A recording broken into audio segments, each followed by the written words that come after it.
4 जून 2025 जब पहली बार आरसीबी यानी कि रॉयल चैलेंजर्स बेंगलुरु ने अपनी आईपीएल ट्रॉफी जीती, पूरे देश में बहुत ही हर्ष और उल्लास का माहौल बन गया और खासकर बेंगलुरु तो खुशी से झूम उठा। पर कुछ ही घंटों बाद ये जश्न एक मौत का मेला बन के रह गया। करीब 11 लोगों की जान चली गई और करीब 30 से ज्यादा लोग इंजर्ड हैं। अब ये नंबर कितने सही हैं ये तो भगवान जाने, बट इंजरी बहुत सारे लोगों को हुई होगी क्योंकि भीड़ ही इतनी थी। सोचिए एक ऐसी टीम जिसकी जीत का इंतजार 18 साल से था और वो फाइनली उस खिताब को जीत भी गई। जब ट्रॉफी मिली तो पब्लिक का जोश तो आसमान छू गया। इसको बोलते हैं मास यूफोरिया। ये पूरी कहानी आपने न्यूज मीडिया, अखबारों और बहुत सारे यूट्यूब के चैनलों पे देखी होगी, बट मैं एज अ डॉक्टर आपको ये बताऊंगा कि ये सिचुएशन आखिर यहाँ तक पहुंची कैसे, लोगों की मेंटल कंडीशन को आखिर हुआ क्या, जो कि इतनी भयानक स्थिति में लाखों लोग अपने आप को झोंकने के लिए तैयार हो गए। लोग जिस तरीके से इकट्ठा होने लगे ग्राउंड पे और जिस तरीके से फैंस ने शोर मचाया हर जगह, स्टेडियम से लेके बाहर, घर, हर जगह, इस कंडीशन को बोलते हैं मास यूफोरिया। एक ऐसी साइकोलॉजिकल वेव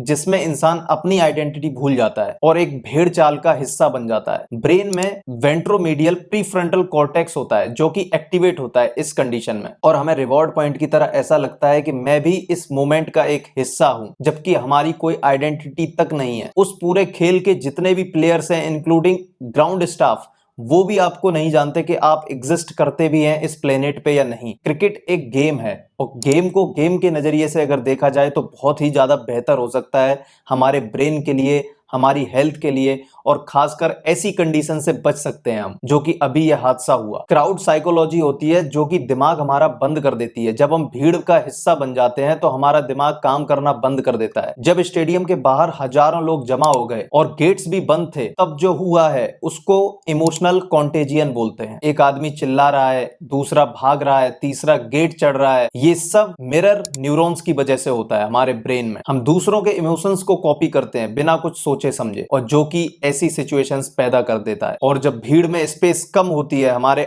इर्द गिर्द हजारों लोग खड़े होते हैं, बहुत ही कम जगह बचती है, तब हमारे ब्रेन का fight and flight mode activate होता है। एमिगडाला एक ब्रेन का पार्ट है जो कि हाइपर एक्टिव हो जाता है और एड्रेनलिन हार्मोन बहुत ही ज्यादा बढ़ जाता है बॉडी में। और इन सारी चीजों की वजह से हम एक उस पॉइंट को अचीव करना चाहते हैं जिसका कोई सेंस ही नहीं है। अब इस कंडीशन को अगर देखें तो समझो विराट कोहली जीत चुका है और वो अपने ग्राउंड पे स्टेज परफॉर्मेंस कर रहा है, वो लोग ट्रॉफी उठा रहे हैं क्योंकि वो जीत गए, लेकिन जो जनता है उसका कोई लेना देना ही नहीं है। लेकिन यूथ इस चीज को गेम के नजरिए से नहीं, वो बहुत ही ज्यादा अपनापन लेके चलते हैं। चलो मानते हैं कि 18 साल बाद जीती है टीम, तो बहुत ही एक इमोशनल अटैचमेंट होता है, मुझे भी है, सबको है, लेकिन इस तरीके से अपने आप को एक मौत के मेले में खड़ा करना ये तो ठीक नहीं है। आपको ये समझना होगा कि ये सिर्फ एक खेल है और यहाँ पे आपको कोई नहीं जानता। आपके घर वालों के अलावा आपकी एग्जिस्टेंस का किसी को ख्याल भी नहीं है और कोई आपको ना पैसे दे रहा है ना कुछ दे रहा है, फिर भी आप ऐसी जगह इकट्ठा हो रहे हो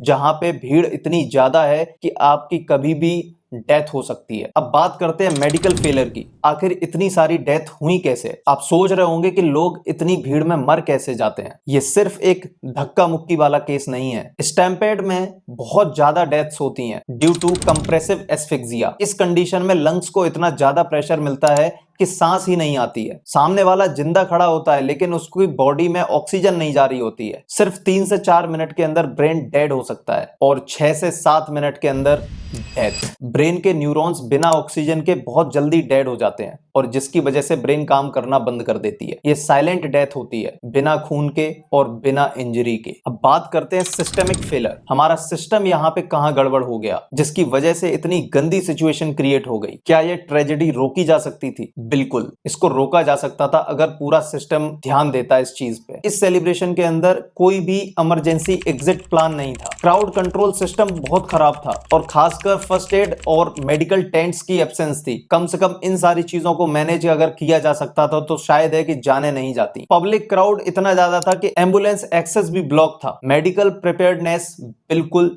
जीरो थी। हर एक बड़े इवेंट में क्राउड एनालिसिस होना चाहिए, लेकिन यहाँ पे बेसिक पब्लिक सेफ्टी भी फेल हो गई। आरसीबी का जीतना हारना बिल्कुल भी मैटर नहीं करता जब किसी स्कूल गर्ल या फिर किसी भी व्यक्ति की जान जाती है उस चीज की वजह से। इस वक्त जरूरत है पब्लिक साइकोलॉजी को समझने की, क्राउड मैनेजमेंट सिस्टम को अपग्रेड करने की और पब्लिक इवेंट्स को मेडिकल पर्सपेक्टिव से प्लान करने की। उन 11 लोगों को हम वापस नहीं ला सकते, लेकिन अगर आज भी हम नहीं सुधरे, आज भी हमने कुछ नहीं सीखा, तो कल फिर किसी परेड में कोई माँ अपने बेटे या बेटी को खो देगी। तो इस चीज को बहुत ही ज्यादा अपने दिमाग से समझो, खेल को खेल के नजरिए से देखो, और अगर खुशी होती है तो आप इसको सेलिब्रेट अपने लोगों में, अपने घर पे कर सकते हो। जरूरी नहीं है कि आप इतने ज्यादा क्राउड में जाके वहां पे सपोर्ट करने जाओ, आप घर से सपोर्ट कर सकते हो। मैं भी सपोर्ट करता हूँ, पूरी इंडिया सपोर्ट करती है। Thank you.